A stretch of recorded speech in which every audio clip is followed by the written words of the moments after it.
one of the things I'm really passionate about is to stop people limiting themselves and really find what works for them, because there's probably a reason why you hate and dread going to the gym or going to a spin class if you've had negative experiences with that in the past.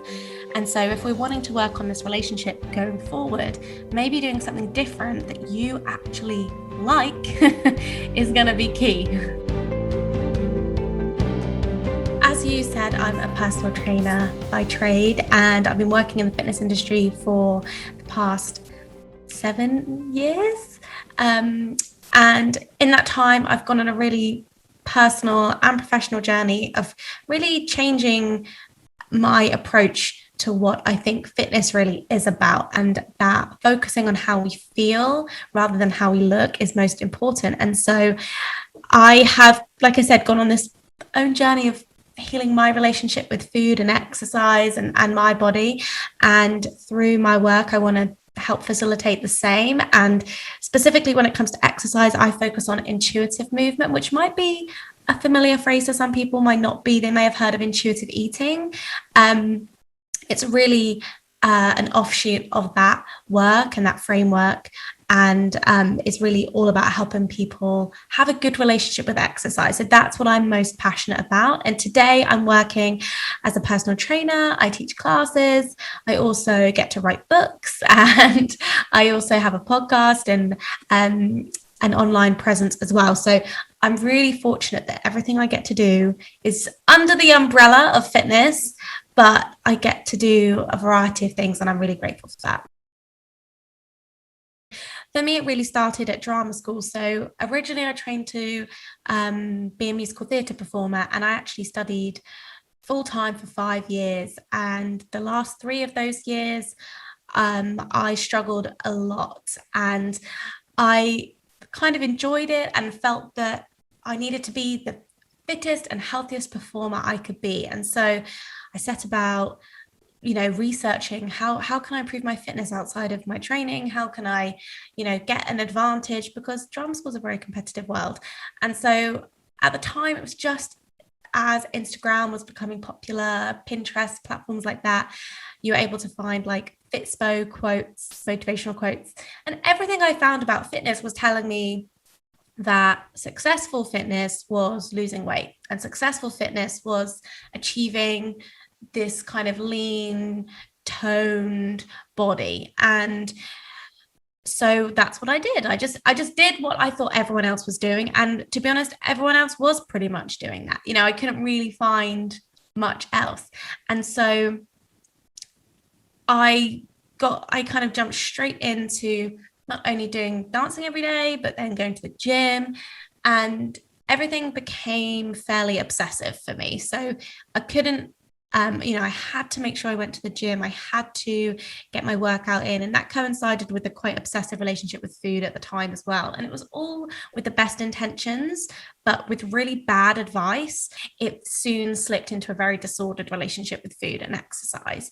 In my case, it has been that of having a very rigid relationship with exercise that required me to really learn to relax around moving my body, and really relax around taking rest days and being really in tune with my body, rather than feeling like I constantly had to be working out. But for other people, I think they may not have a positive relationship with exercise because it can feel really fraught. It can feel something they dread and they don't really enjoy. They don't like it. They kind of feel they have to do it. They should do it. I mean, in that respect, there are so many amazing benefits to moving your body, which far outweigh the one we're told about, which is weight loss and getting this aesthetic transformation. If you're told that it has, that for a workout to be quotation marks effective, it should be painful, it should feel punishing, you should feel exhausted, you have to do a ton of burpees, you need to go for a really long run, and all these things you don't enjoy doing, of course you're not going to do it. I remember someone close to me saying, well, if I go to the gym, I have to eat healthy. And, that means that I'd have to start eating healthy again. And there's no point going to the gym if I'm not eating healthy. There's no point. And I think that's one thing that always sticks in my mind, that I really want to separate that. there's so many benefits to exercising that have little to do with dieting and weight loss. And you moving your body is beneficial regardless of what you're eating or whether you're losing weight or not. In fact, you don't need your body to look a certain way to feel the benefits of exercise. And these benefits I'm talking about include things like reducing risks of certain cancers, increasing bone density to prevent osteoporosis later in life, which these aren't sexy things, but they're very, very important things. Keeping you mobile and active so that when you're, later in life, you're able to have the strength to look after yourself, get out of a chair on your own. From a mental health perspective, it can really help improve confidence, self-esteem.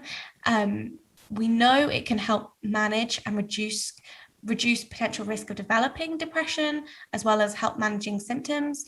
And these things are just not marketed to us at all. The only thing we see with fitness, the only marketing we get are before and after photos on the tube. I don't know if you are in London, but everywhere I go at the train stations, the only representation I see of fitness is get a bikini body, look good naked, here's how to look like, this pop star lost a ton of weight and worked out loads, look what they look like. And there's no one saying like, do you know what? It's really improved my mood. It's really helped me manage my anxiety. It's really helped me have a lot more confidence in myself. I've met a lot of friends through, joining my local running club or whatever it is. That's what I really want to help people with, is not only addressing their kind of individual view and approach to exercise, but really expanding their view of what exercise is and how it doesn't have to be just the gym or just running. It can be so different. It can be, dancing, rock climbing, hiking, roller skating, kayaking, paddleboarding. All of those things are fantastic. And I think one of the things I'm really passionate about is to stop people limiting themselves and really find what works for them, because there's probably a reason why you hate and dread going to the gym or going to a spin class if you've had negative experiences of that in the past. And so if we're wanting to work on this relationship going forward, maybe doing something different that you actually like is going to be key.